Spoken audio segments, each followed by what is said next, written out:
We spoke about property hijackings, didn't we? And we're going to continue talking about hijackings now, but a different kind.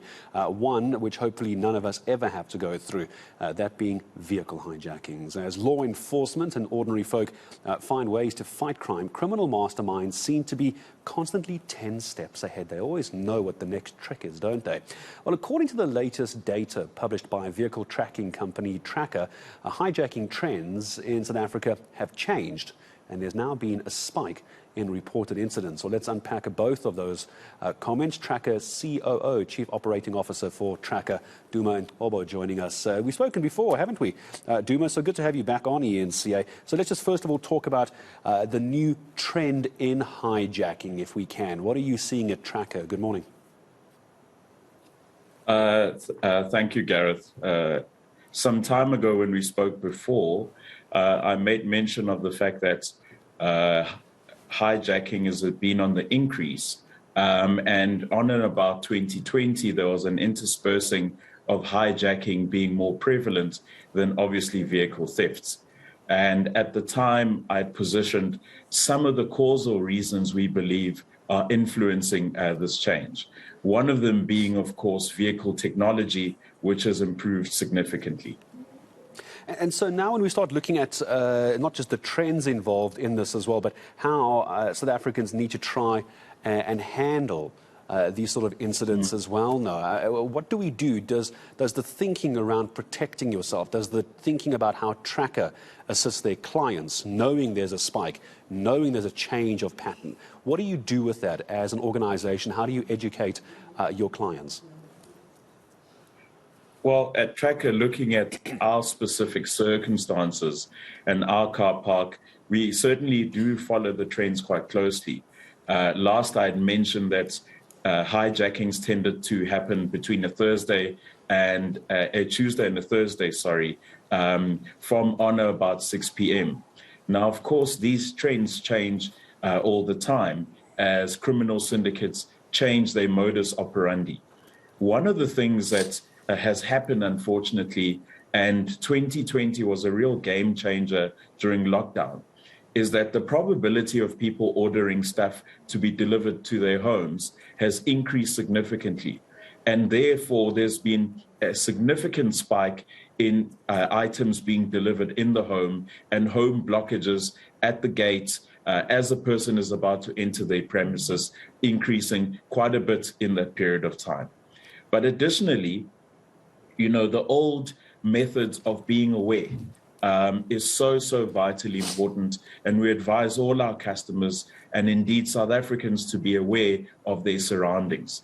What would-be hijackers tend to do, they use your relaxed state as you're about to enter the home, as you're standing in front of your gate, waiting for your electrical gate to open, and then they block you in and impede your access. Yeah. So watching your surroundings, watching who's following you, if there's a car that's making similar turns to yourself, is one of the things that we advise. Of course, Gareth, people are not limited to just going from work to home. When you travel late at night, sharing your journey with loved ones is also vital importance. And obviously, indicating to your loved ones, there are various apps and platforms that we have to allow our customers to share their journey with loved ones. And I think that's probably one of the most important things, is to know where those loved ones are and roughly how long it should be for them to arrive home, and then what to do if they don't arrive when they're supposed to. Duma, just before I say goodbye to you as well, an interesting stat you mentioned earlier, and I think we did talk about this last time. We spoke about hijacking. Tuesday to Thursday tends to be when the hijackings increase as well. Is there any data you can share? I'm not sure if you might have this. Are there still certain cars that are higher targets for hijackers? Are they still going for the 4x4s and the small cars, or has that changed as well? Well, it tends to fluctuate, but we're still seeing your sort of LDVs, what in our South African would term mabaki, being high on the probability list of both theft and hijacking. Of course, this changes from time to time and from area to area. For example, in Gauteng, Johannesburg and Pretoria manifest slightly different behaviors in terms of these trends. We see more hijackings in Johannesburg and more thefts in the Pretoria area. Now, we're still digging into this data and trying to understand what informs it. But part of it could be a lot of sporting events, people dropping their kids at school, watching a rugby game on a weekend, and that gives another opportunity for a vehicle to be stolen while people are unaware.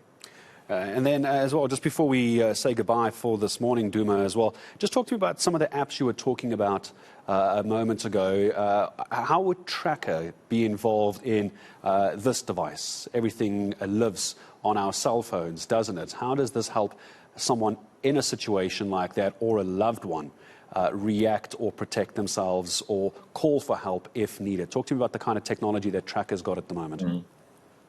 I just want to be mindful, Gareth, that I position this well.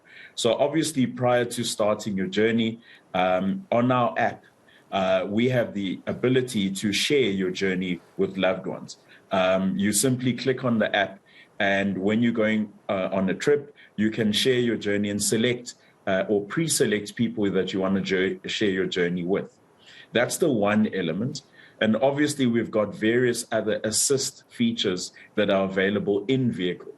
But I want to be careful that, when a hijacking does occur, any sudden movement can place a customer's life in danger. So we don't encourage people to quickly reach for their cell phone at the time. If you can see that your life is in danger, it's important to put your hands up and let the would-be criminal know that you pose no threat to them. So I just want to be quite careful how we position the tools and services. No, quite right. Because in that moment as well, all it takes is someone to panic, to do something wrong, and it could end in tragedy as well. Well thought out, and well placed as well. Duma Ngcobo, there's no need for heroes in something like this. Tracker, Chief Operating Officer, so trends of hijackings are changing as well, but so important to understand where we are as far as the crime syndicates are concerned.